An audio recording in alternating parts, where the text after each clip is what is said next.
Om Sahana Vavatu Sahanao Bhunatu Sahaviryam Karavavahai Tejasvinavadhitamastu ma vidvishavahai.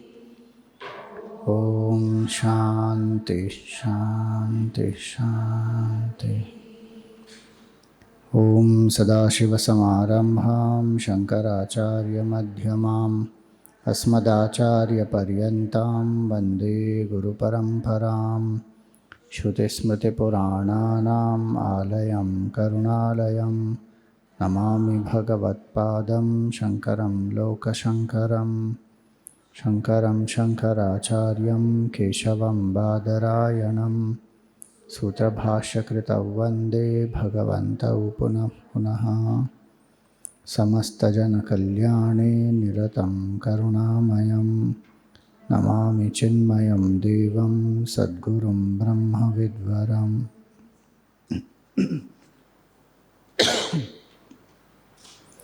Hari Om.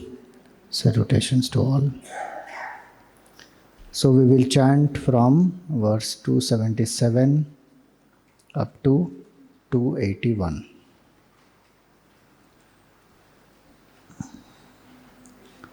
Swatmanye vasada sthitva mano nashyati yoginaha vasananam kshayaschataha swadhyasapanayam kuru tamodvabhyam rajas sattvat sattvam shuddhena nashyati tasmat sattvam avashtabhya Swadhyasapanayam kuru prarabdham pushyati vapuhu iti nishchitya nischalaha dhairyamalamvya yatnena swadhyasapanayam kuru naham jiva param brahmeti etadvyavritti purvakam Vasana vegata prapta swadhyasapanayam kuru Shrutya yuktya svanubhutya Jnatva sarvatmyamatmanaha Kvachidabhasata prapta swadhyasapanayam kuru. So the Jnana sadhana that is pointed out is Shrutya Yuktya Svanubhutya. With Shrutya here means by listening, Yuktya is by, Yukti literally is logic, Yuktya means mananam, by reflecting, and Svanubhutya here indicates Nididhyasan, contemplating. Shrutya, Yuktya, Svanubhutya. With these three, it is said Jnatva. We will know the truth only through these three. As we saw in the morning, if the person is prepared, Uttamadhikari, then merely by listening one will know. Jnatva sarvatmyam atmanaha. What will one know? That the self in me is the self in all. Kvachid abhasata praptaha swadhyasapanayam kuru. Even little bit, kvachid abhasata, even a little bit of false identification, if it is there with the sadhana of Jnana sadhana, remove that. There cannot be even a trace of ignorance. We can't say now, okay, Swamiji, I am 80% realized, कलयुग के लिए इतना ठीक है, 20% तो चलता है ना, व्यवहार में कुछ तो चाहिए, थोड़ा तो मोह होना चाहिए, otherwise we will become fully disinterested. No, kvachid abhasata prapta, even a little bit, if it is there, false identification, remove it. Swadhyasapanayam kuru. Now we will see the three Jnana sadhanas. So what is Shravanam? Okay, listening, that is a simple meaning. Any other? So listen to Mahavakya. from the Guru. Okay. So we have to see the deeper meaning of this. What is the meaning of Shravanam?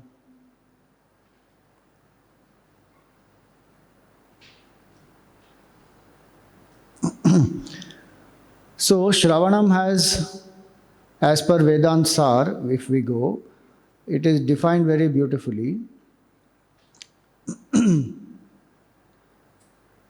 Simple meaning of Shravanam is, no technical definition I'm saying, Tatparya Avadharanam. It is determining the essence. Tatparya. What is the essence? Is what we have to determine. Simple meaning is Tatparya Avadharanam. Because sometimes what happens, we listen to the whole talk, but we still don't determine the essence. We read a whole book, still we don't know what is the essence. Suppose I ask you Bhagavad Gita. Now you are studying the Gita, some of you in the classes. What is the essence of the Bhagavad Gita? What will you say?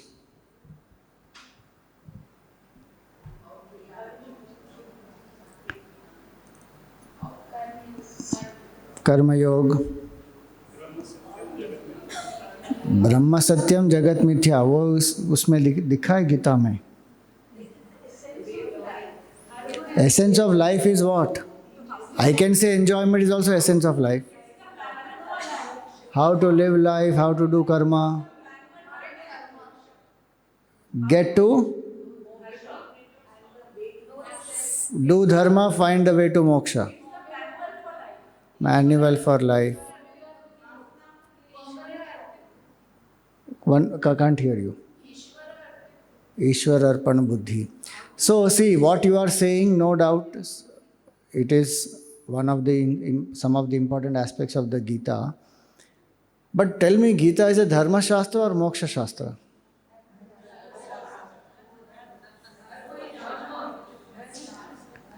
If it was only Dharma Shastra, Bhagwan would not have given highest Atma Jnana there. Gita's essence is, it is a Moksha Shastra. But majority will think of Gita only as a Dharma Shastra, and they will take only that much Karma Yoga, learning out of the karma, how to live in the world, how to be detached. Those are all means.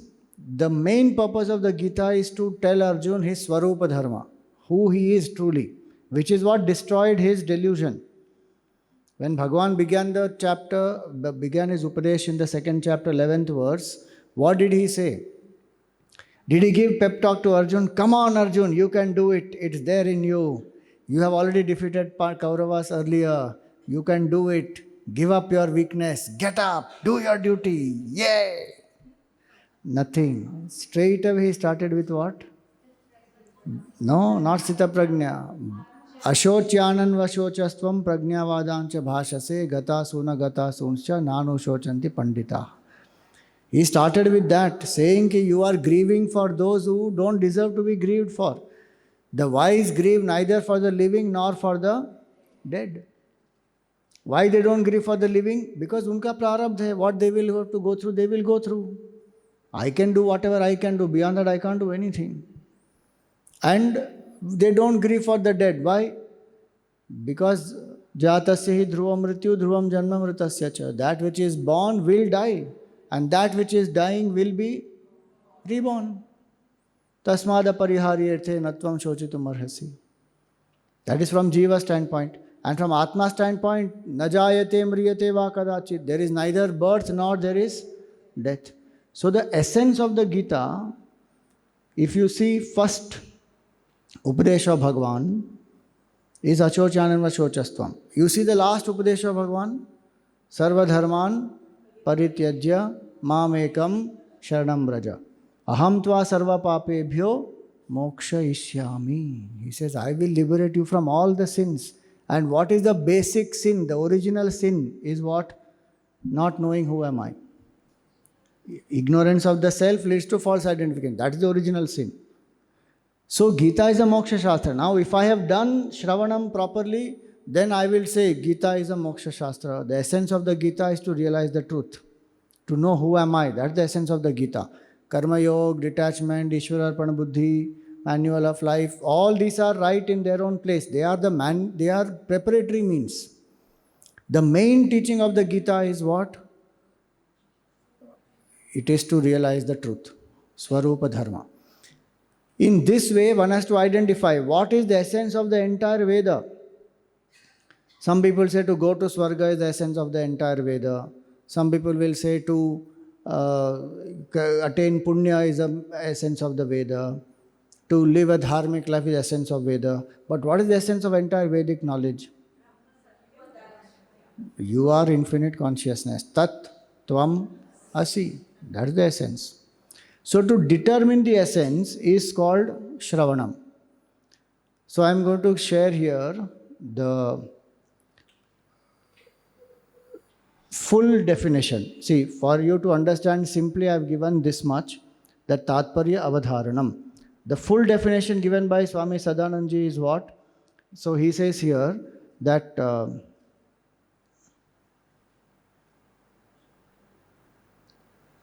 Shadvidha Lingaihi, using 6 characteristics, we determine what is the essence. I will come to those 6 characteristics, what they are. But he says, Shadvidha Lingaihi Ashesha Vedanta Nam Advitiya Vastuni Tatparya Avadharanam.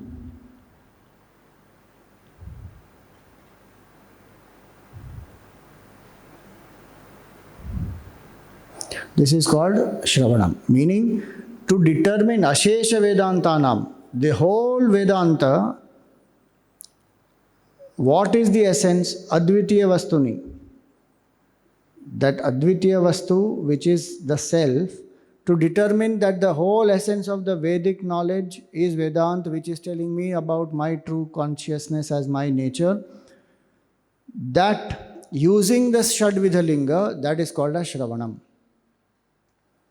So suppose we determine the whole, so you listen to one whole lecture. Today morning's lecture, let us say, we had. What is the essence of that whole lecture? If somebody has to evaluate, then what did I grasp out of it? That is my grasp. But suppose I say the essence of the lecture is, okay, 2 verses were covered in that, essence of this verse is this, essence of this verse is this. Prarabdham pushyati vapuhu. Now that is the essence of this verse, that prarabdha is taken care of, body is taken care of by prarabdha. So I should not bother much, I should keep focus on my sadhana, on my goal. And what was that earlier verse, the verse after that? It said, Naham Jiva Param Brahmeti. I am Param Brahma.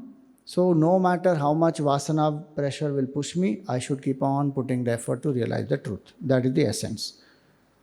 Now if that is not done, the essence is not determined, and one simply remembers some joke. Swamiji said, Adhikari, that Manda Adhikari is like the stalk of a plantain tree. That Adhikari, he will destroy the Guru only. That is not the essence of the whole talk.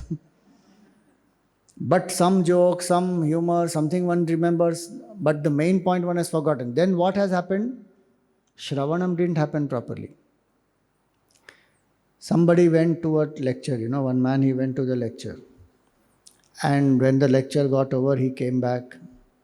So the wife asked him, what was the topic of the lecture? The man said, the speaker didn't announce the topic only. Some people go to the lecture for what, कान पवित्र करने के लिए. कान पवित्र करने के लिए थोड़ी हम आए हैं. हम क्यों आए? मन पवित्र करने के लिए, आत्म तत्व को जानने के लिए.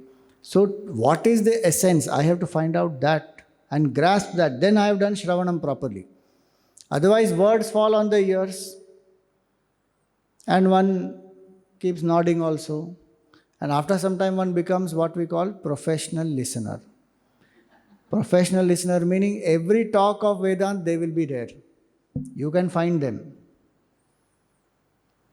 But if you ask them what is the essence of Vedanta, they may even say Brahma Satyam Jagat Mithya Jiva Brahma Ivanapara. But tell them to explain how I am not this Jiva, how I am Brahman, they will get confused.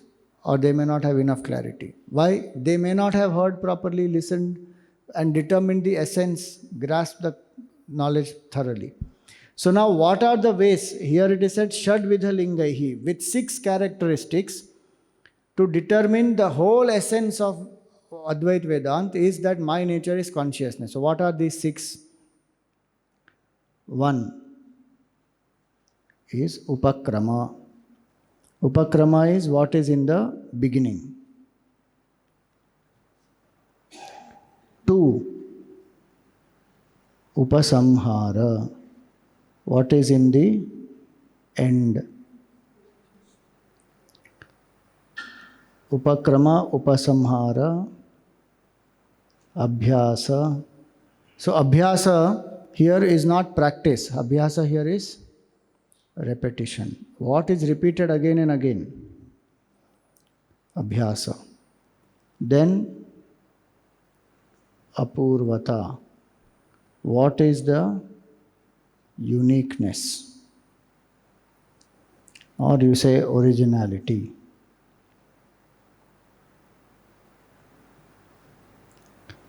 Upakrama, Upasamhara, Abhyasa, Apurvata. Then there is Phala. What is the Phala? This thing is wrong, 1 minute. The numbering is wrong. Upakrama, Upasamhara is 1, okay? Upakrama, Upasamhara is one thing. Then Abhyasa, Apurvata. Then Phala. Phala is the result. What is the result?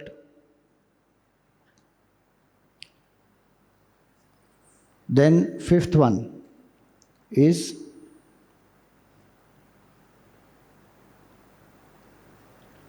Arthavada, is what is praised or what is the eulogy. What has been repeatedly glorified, praised. And last is the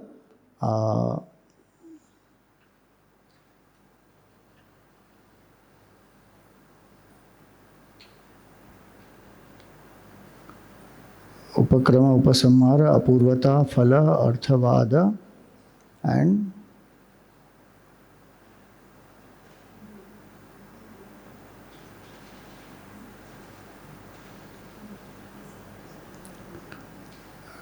that is the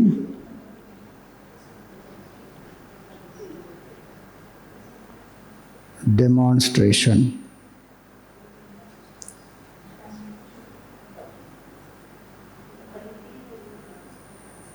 One minute.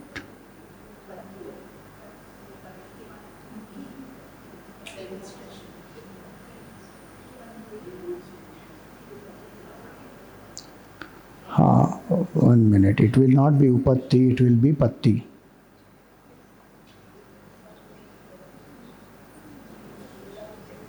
Upatti only, yeah.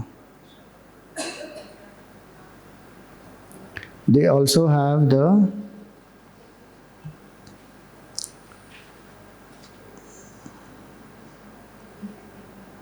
Itya Dvitiya Vastu Prashansanam. Yeah. Prashansanam. Upapatti, sorry. Upapatti, not Upatti. That is Arthavada Upapatti.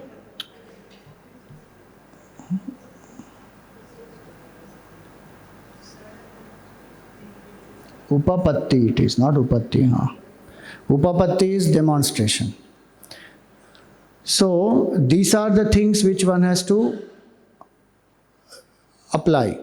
to determine what is the essence, what is said in the beginning and the end, what is repeated, what is praised, what is the result, what is glorified, and what is demonstrated.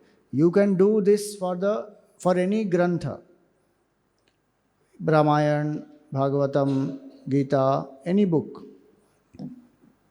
Shadvita Linga you can apply. Then one will understand that this is the essence. See, for us, the Vedic masters like Shankaracharya ji and so many other masters, they have told us what is the essence of Advaita, of the Veda. Suppose you and I have to study by ourselves and then determine what is the essence, then what will we do? How to determine?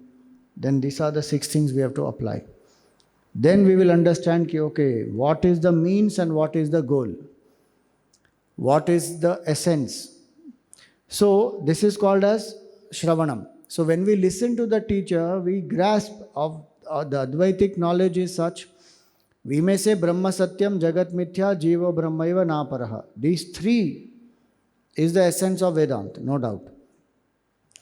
In that, any one cannot be missing. Brahma Satyam, very good. But then Jagat also appears Satyam, then there is a problem. Jagat has to be understood as Mithya.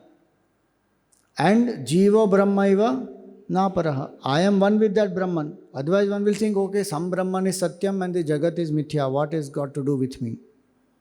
No, I am that Brahman. I am not the Jiva. That is the essence of Vedanta. Now, when we listen to the teacher with a prepared mind on this, so when we have known already, even then we keep doing our sadhana of Karma Yoga, Upasana, but when we listen to Vedanta in the class, we have to listen with that fresh mind as though we are listening for the first time. And again introspect, do I feel this? When the mind is ready, instant will be the realization. But if one is sitting and saying, हाँ ये तो सुना हुआ है, आज कुछ नया नहीं बोला, then I am not searching the truth. What I am searching for? Some new expression of the truth, some new logic, some new story. Then I am stuck in that. So that's why Shravanam has to be done with full alertness. Kuru avadhanam mahadavadhanam, Shankaracharya says in the Bhaja Govindam. So here is a very nice video on listening, how to improve our listening. This is a video by Julian Treasure. It's a nice TED talk that he gave. And he gives good suggestions and certain exercises that can be practiced to improve our listening in the day-to-day life.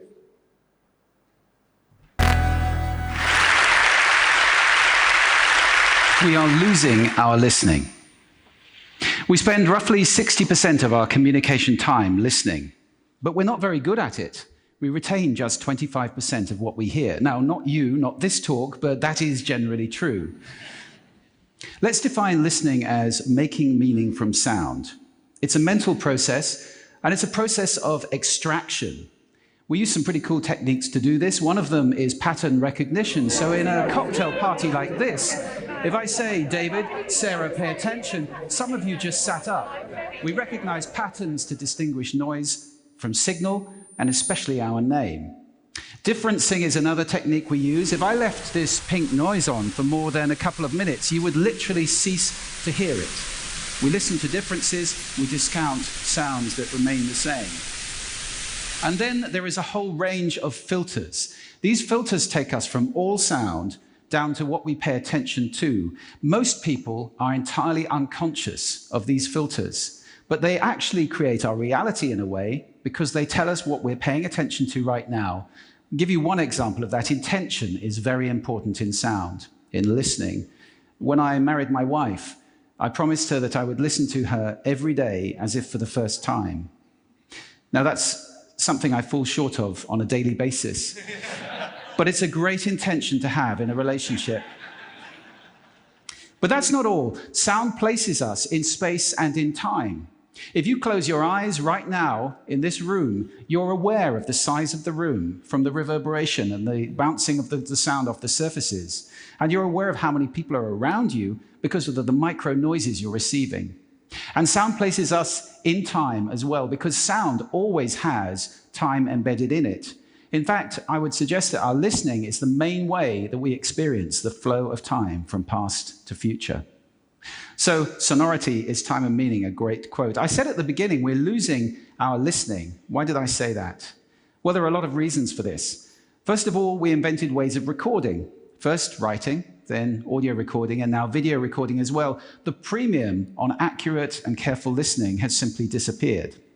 Secondly, the world is now so noisy, with this cacophony going on visually and auditorily, it's just hard to listen. It's tiring to listen. Many people take refuge in headphones, but they turn big public spaces like this, shared soundscapes, into millions of tiny little personal sound bubbles. In this scenario, nobody's listening to anybody. We're becoming impatient. We don't want oratory anymore, we want sound bites. And the art of conversation is being replaced, dangerously, I think, by personal broadcasting. I don't know how much listening there is in this conversation, which is sadly very common, especially in the UK. We're becoming desensitized. Our media have to scream at us with these kind of headlines in order to get our attention. And that means it's harder for us to pay attention to the quiet, the subtle, the understated. This is a serious problem that we're losing our listening. This is not trivial, because listening is our access to understanding. Conscious listening always creates understanding, and only without conscious listening can these things happen. A world where we don't listen to each other at all is a very scary place indeed. So I'd like to share with you 5 simple exercises, tools you can take away with you to improve your own conscious listening. Would you like that? Good. The first one is silence.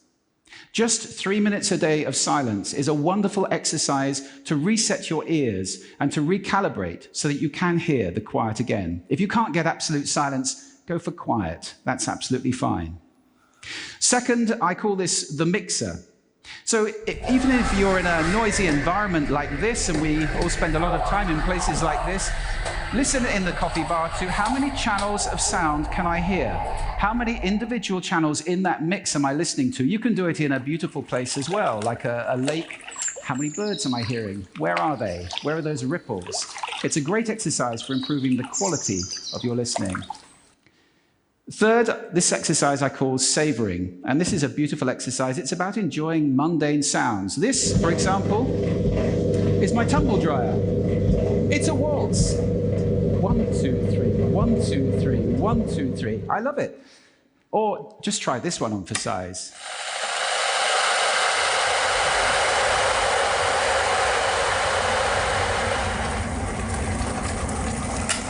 Wow!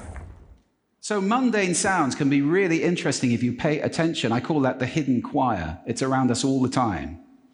The next exercise is probably the most important of all of these. If you just take one thing away, this is listening positions. The idea that you can move your listening position to what's appropriate to what you're listening to. This is playing with those filters. You remember I gave you those filters at the beginning? It's starting to play with them as levers, to get conscious about them and to move to different places. These are just some of the listening positions or scales of listening positions that you can use. There are many. Have fun with that. It's very exciting. And finally, an acronym. You can use this in listening, in communication. If you're in any one of those roles, and I think that probably is everybody who's listening to this talk. The acronym is RASA, which is the Sanskrit word for juice or essence. And rasa stands for receive, which means pay attention to the person, appreciate, making little noises like, oh, okay. Summarize, the word so is very important in communication, and ask questions afterwards. Now, sound is my passion, it's my life. I wrote a whole book about it, so I live to listen. That's too much to ask for most people. But I believe that every human being needs to listen consciously in order to live fully.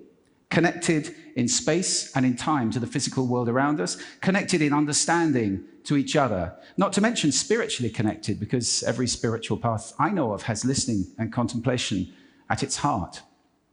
That's why we need to teach listening in our schools as a skill. Why is it not taught? It's crazy. And if we can teach listening in our schools, we can take our listening off that slippery slope to that dangerous, scary world that I talked about and move it to a place where everybody is consciously listening all the time, or at least capable of doing that. Now, I don't know how to do that, but this is TED. And I think the TED community is capable of anything. So I invite you to connect with me, connect with each other, take this mission out, and let's get listening taught in schools and transform the world in one generation to a conscious listening world, a world of connection, a world of understanding, and a world of peace. Thank you for listening to me today.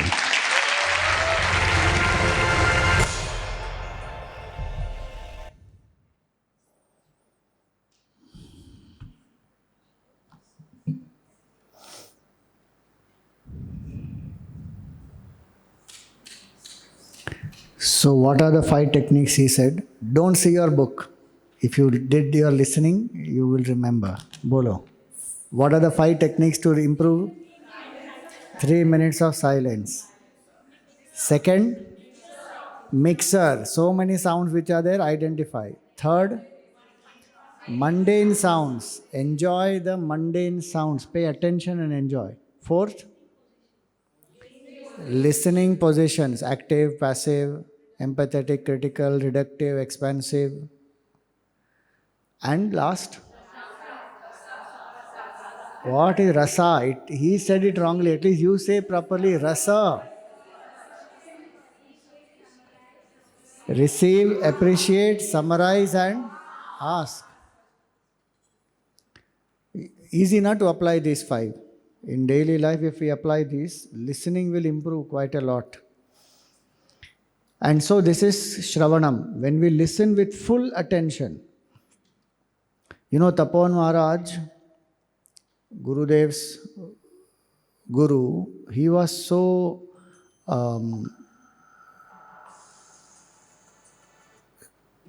he was a very strict disciplinarian and also a very alert master. So one day he was conducting a talk. It's early morning, around 6 o'clock. 4 or 5 students are sitting in front of him and he's doing the talk.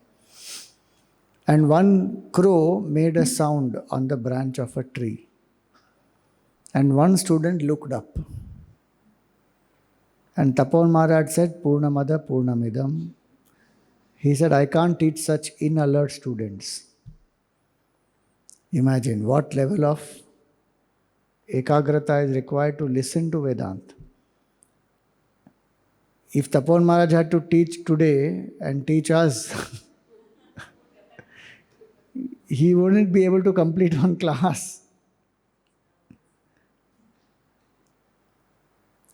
And he put a condition on Gurudev also. Na? He said, I will teach only once. And I will not repeat. And if you don't answer when I ask you a question, you will have to leave. Imagine, Gurudev went all the way walking from Rishikesh to Uttarkashi. And then Tapon Maharaj said, do you have the letter of recommendation? He said, what recommendation? He said, how do I know Shivanandji sent you? You bring the letter. Again he went down. And again he came back with that letter. And then Tapon Maharaj is putting this condition. What you and I would have said?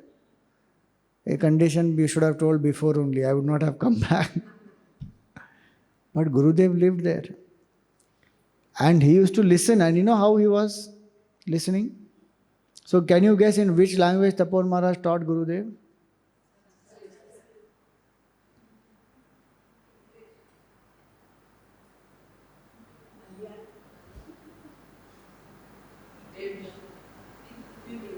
Devanagari is not a language. Devanagari is a script. Hindi.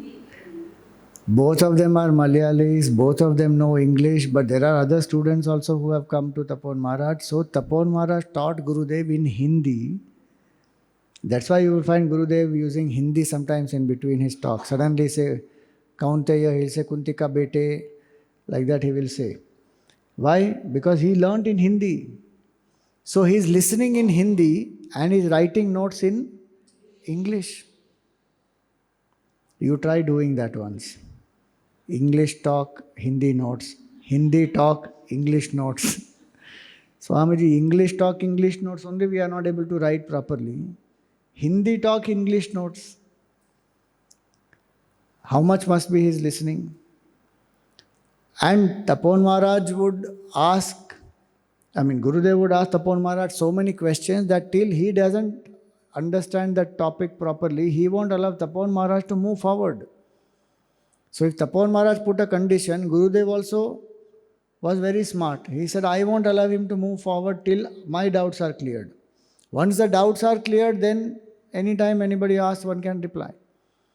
So this is listening, and how much attention earlier the students used to pay to listening. So as a Vedantic student, that should be our focus. When we listen, full attention, we are listening. Then we are not thinking at that time of what is my son doing, they must have eaten food or not, 7:30 ho gaye, maid would have cooked or not. And nowadays people are listening with phone, side by side they are. And online to finished. Vedant one is studying, cooking side by side. Brahma Satyam Jagat Mithya, and here chhauk dal rahe usme.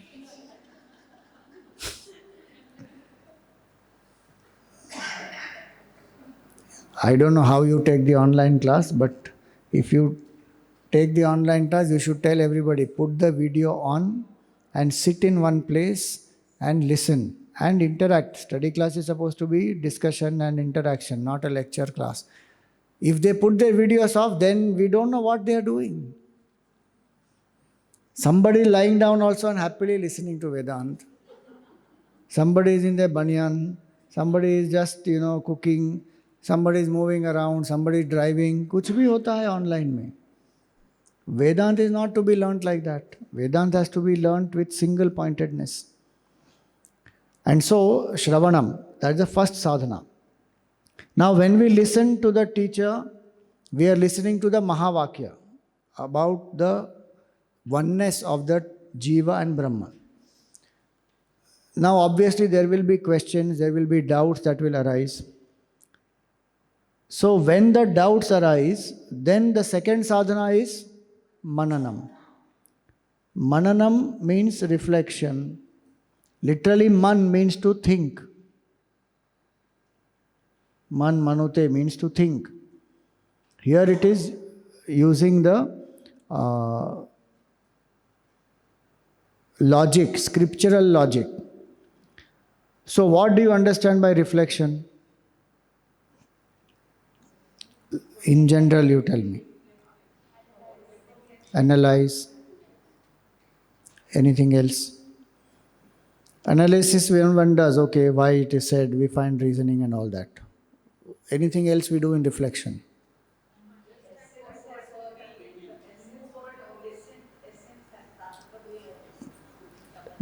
But that essence to we determined, in Shravanam already we determined the essence. Now what to do with that? How pakka kaise karenge? By clearing the doubts. By reading again, तो फिर तो पठन हो गया ना. मनन कहाँ हुआ? Manan means, so again I'll come to the definition of Manan. The understanding has to be very clear. So in simple words, how we had done for Shravan, like that for Manan, the simple explanation of Manan is Yukti bihi anuchintanam. That is called as Mananam.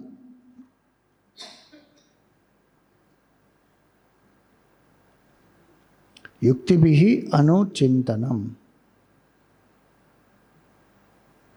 Using logic. If it is said happiness is not in the world outside, what is the logic? To reflect upon that logic, Yuktibihi. Anu chintanam. Chintanam means to think, reflect. Anu means again and again, or all round thinking. Using scriptural logic to come to a certain intellectual conviction is the result of this is intellectual conviction. That is the result of mananam.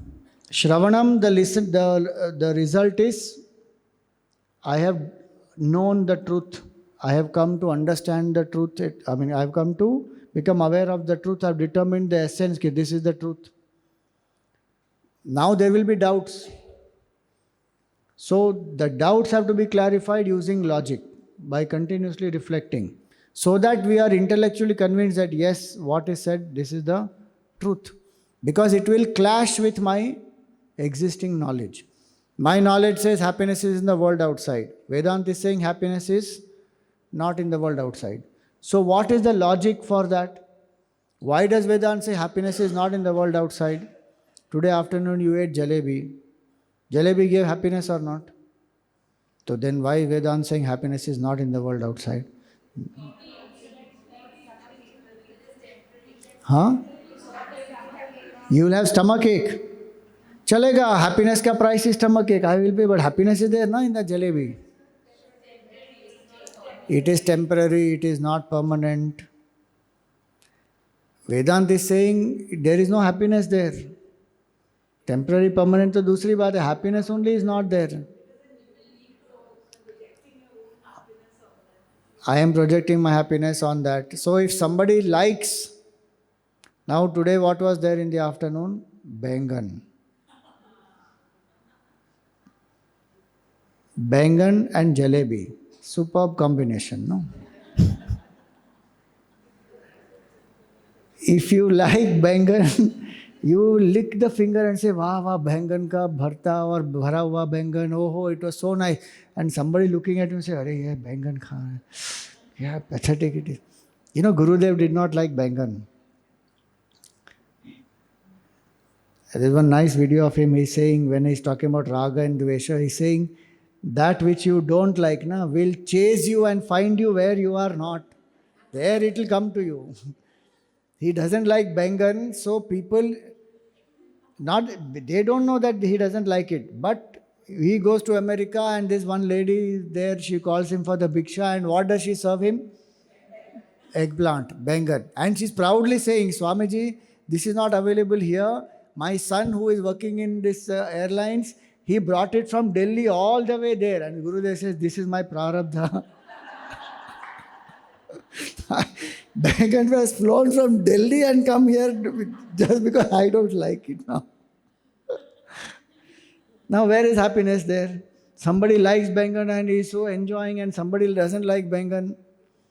So what logic scripture says? If scripture is saying happiness is not in the world outside, logic is what? It is saying if happiness was in the world outside, the same object will give happiness to all. That is one logic.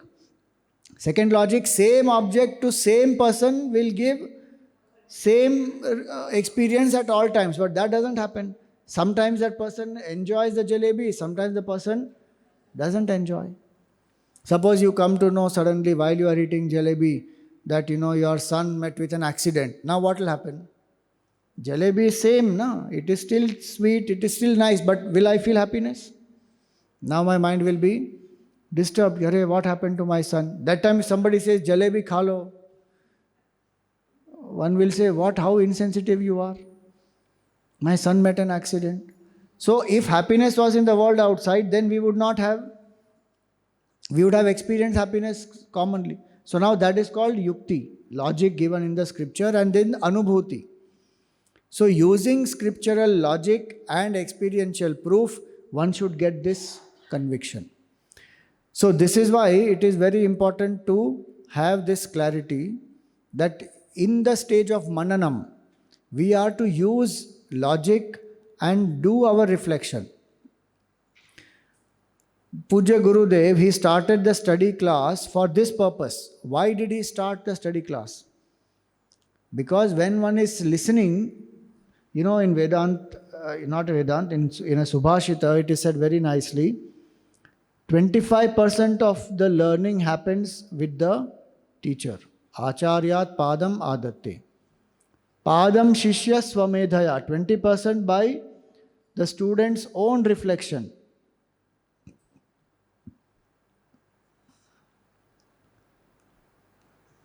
Padam sabrahmacharibhya. 25% with discussion with the co-seekers, and 25% in time and experience. Padam kala kramena cha.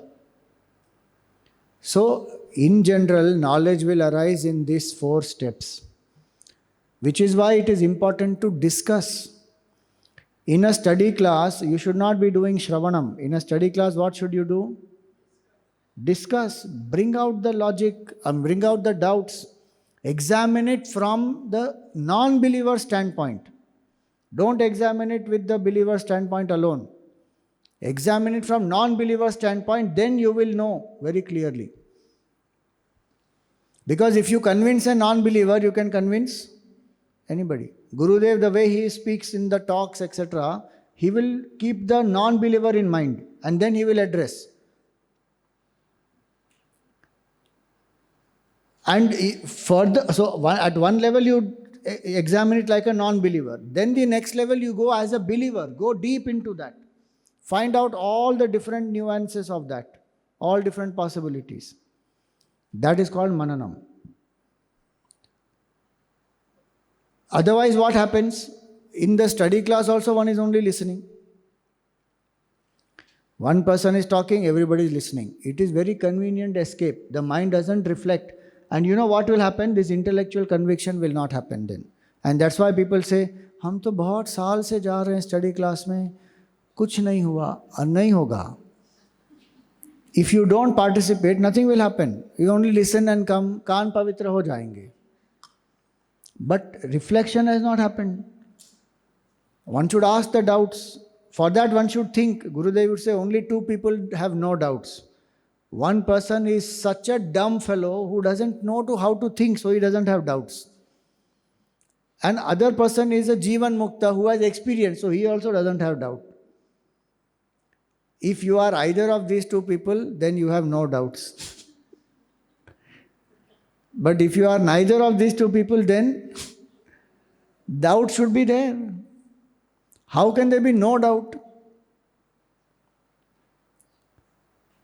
You know, if you read Kindle Life, at the end of Kindle Life, Gurudev has given how to read.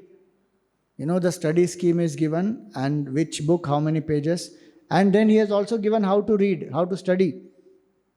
So he says you reflect and you maintain a book and you read, and as you read and then you sit and do your reflection, you will have doubts, you write those doubts.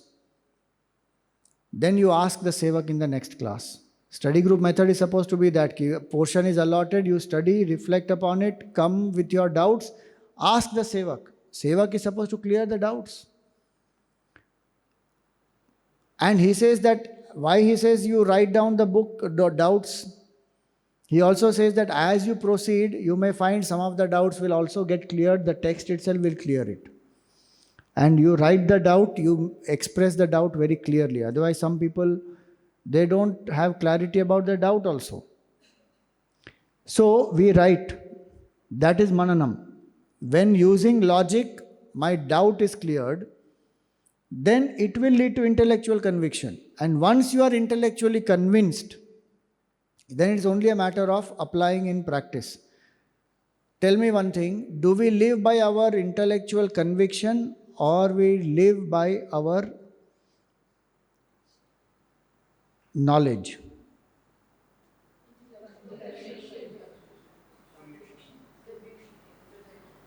We live by conviction or by knowledge? Pakka. So now that is important. We live by our conviction, we don't live by our knowledge. So if my conviction is wrong, then what happens? My action will be wrong.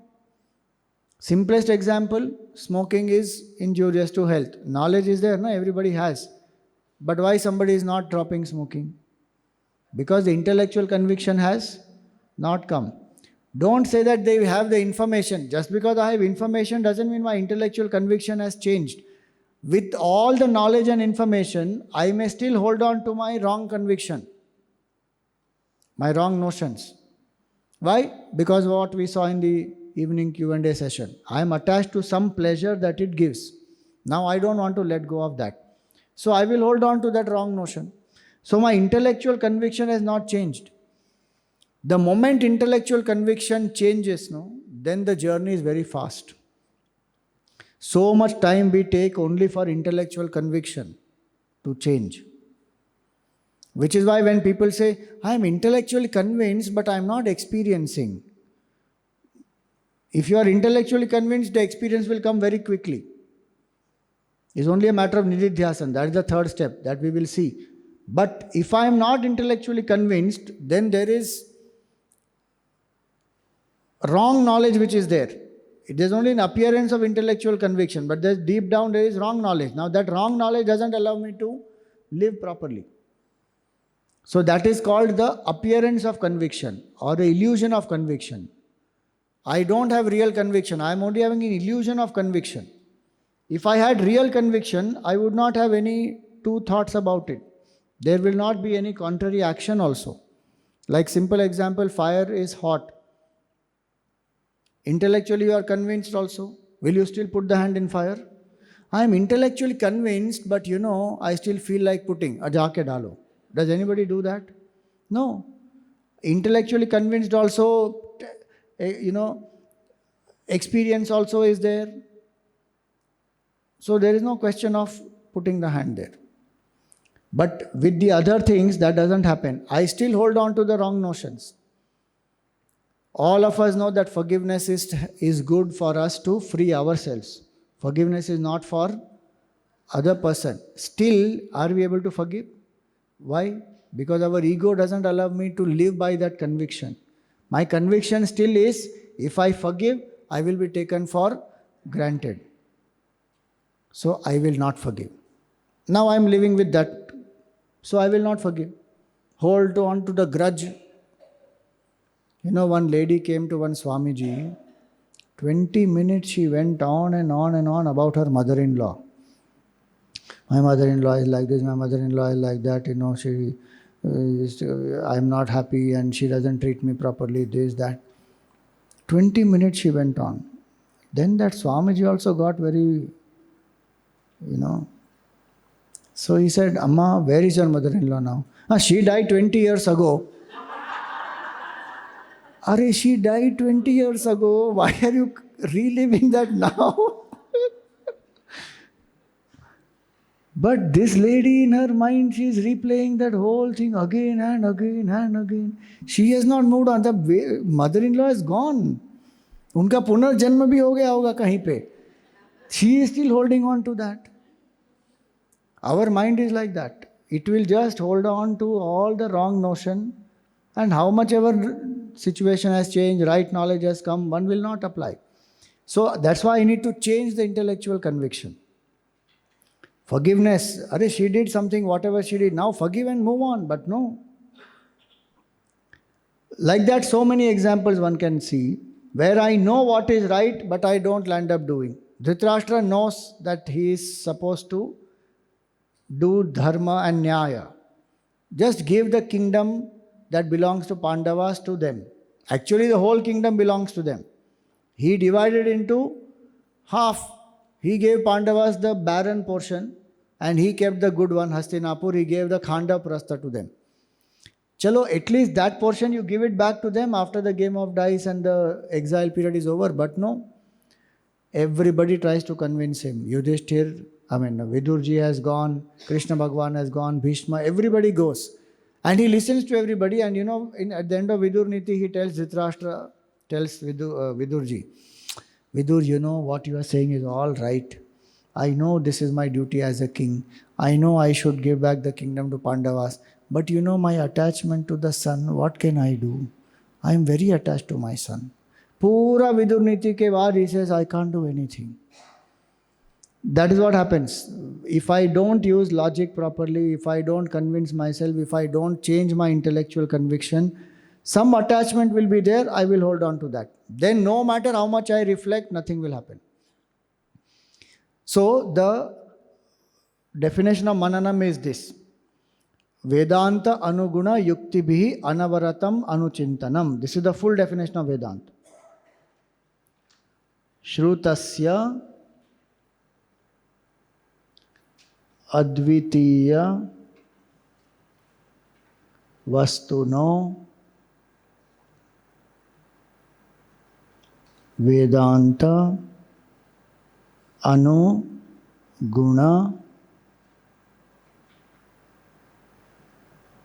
yuktibhi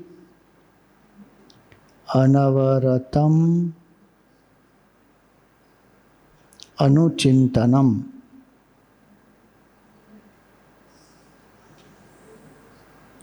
See, I am giving you short form first so that you just understand the two words like Tatparya Avadharanam, Yuktibhi Anuchintanam.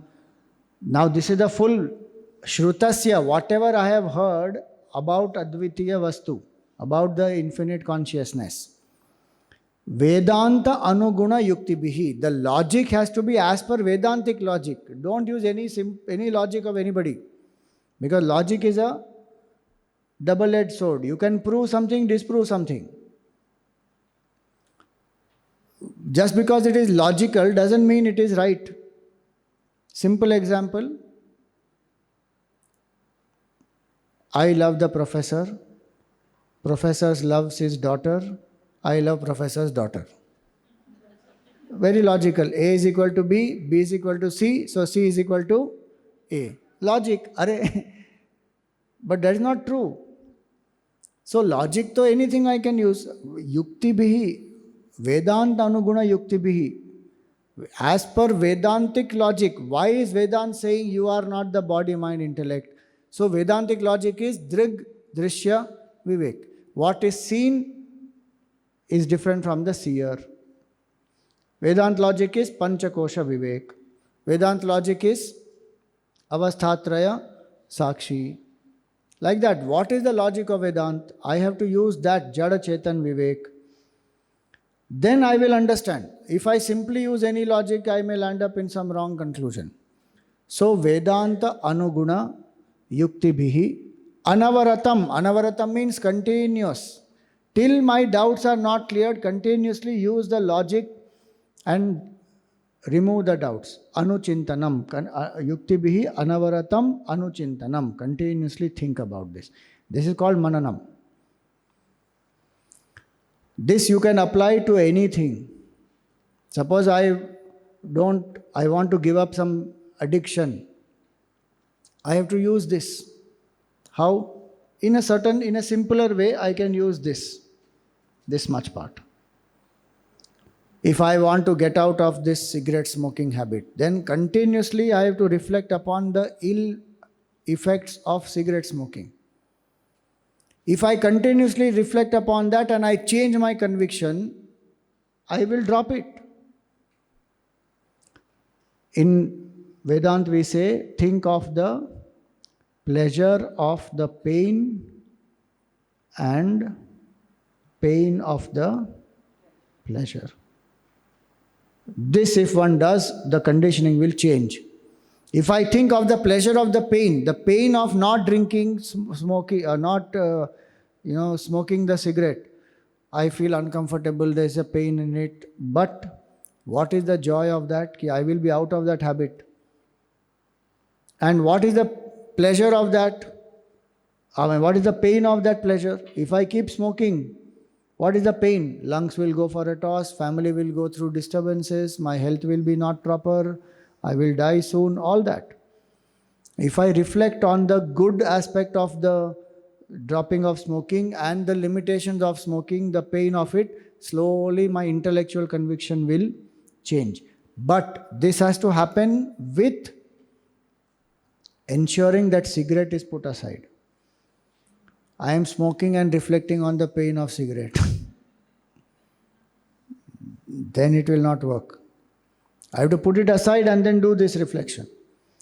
So this you can apply for many things. How to change the conviction. If I want to imbibe a value, let us say, calmness, and my mind says, no, anger is required. Anger is required, otherwise people will, take advantage of you. Now I need to reflect how love is more important and more transforming than anger. How anger disturbs my health, my body, my pressure, BP, everything. And how I can be assertive, but I don't have to be angry. Now, if I reflect on that slowly, the mind will change, the intellectual conviction will change. So that is what has to be done. So now we will stop here. We will take up Nididhyasan in the class tomorrow.